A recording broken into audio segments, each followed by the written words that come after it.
Bonjour tout le monde, Marjorie Rosiclair, coach en développement personnel, oui.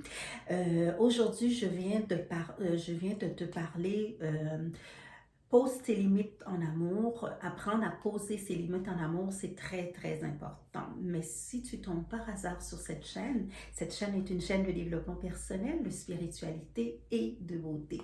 Oui, revenons au vif du sujet. Apprendre à poser ses limites en amour, c'est apprendre à se respecter aussi. C'est apprendre à dire à l'autre ce qu'on désire. Et apprendre à verbaliser ses sentiments.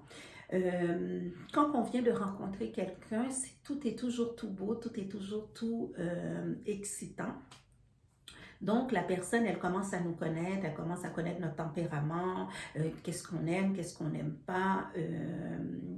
C'est comme ça, la personne, elle va nous découvrir et c'est comme ça aussi qu'on va faire en sorte d'atteindre notre objectif en amour. C'est par notre comportement tout simplement. C'est la manière qu'on est, ce qu'on dit, ce qu'on dégage surtout. C'est la manière qu'on va s'imposer et la manière qu'on va imposer notre limite. Donc, comment poser ses limites? Les limites, c'est quand la personne est avec nous ou la personne nous dit quelque chose et nous, dans notre tempérament ou dans qui on est, il y a certaines choses qu'on aime faire, il y a d'autres choses qu'on n'aime pas faire. Mais pour faire plaisir à l'autre, on va dire oui, on veut faire ci, on veut faire telle activité, on veut faire ci, on est dans le oui, oui, oui, oui tout le temps. Mais ça ne permet pas à la personne de nous connaître. Poser ses limites, c'est de dire à la personne, écoute, moi j'aime telle activité, j'aime faire ça, et toi, qu'est-ce que tu aimes? Donc la personne, elle va nous dire aussi quel genre d'activité qu'elle aime. À ce moment-là, on va pouvoir faire un consensus, on va pouvoir naviguer à travers les deux activités, à travers ce qu'on aime les deux, et on va pouvoir se parler aussi pour voir si on a les mêmes centres d'intérêt. C'est pas pour faire plaisir à l'autre, on est dans un état de stress tout le temps parce que l'autre va nous demander quelque chose, mais on n'aime pas faire ça, mais on va l'accepter pour faire plaisir à l'autre. Non, si la personne me demande de faire un jump, tomber dans un avion ou de faire le parachute, moi j'ai peur des hauteurs, ben je vais lui dire non, j'aime pas faire ça.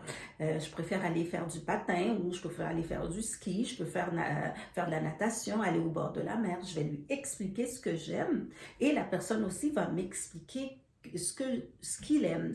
Donc, il ne faut toujours pas que la roue va toujours le sens inverse. Poser ses limites, c'est de cette capacité de dire à une personne non. Voici qui je suis, voici qu'est-ce que j'aime, voici comment que j'aimerais qu'on fasse des choses ensemble. Il faut respecter l'autre, mais il faut aussi que la personne apprenne à respecter nos limites, à respecter notre capacité, à respecter qui on est.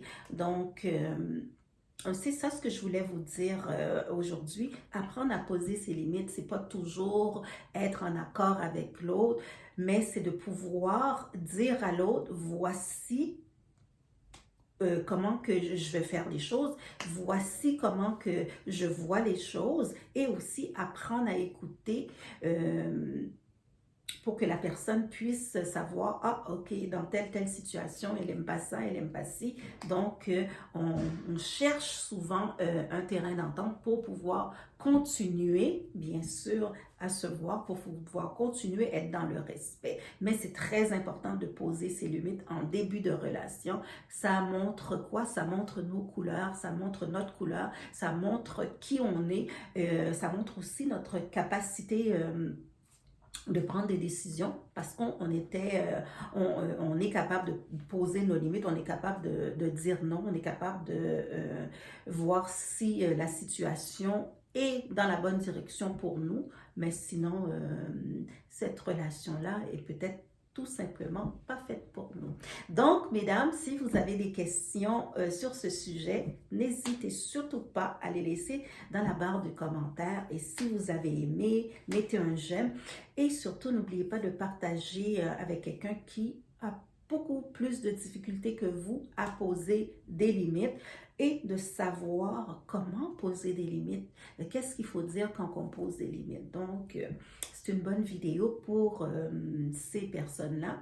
Donc, n'oubliez surtout pas d'activer la cloche de notification parce que je laisse des vidéos pour vous à toutes les semaines. Et on se revoit très, très bientôt.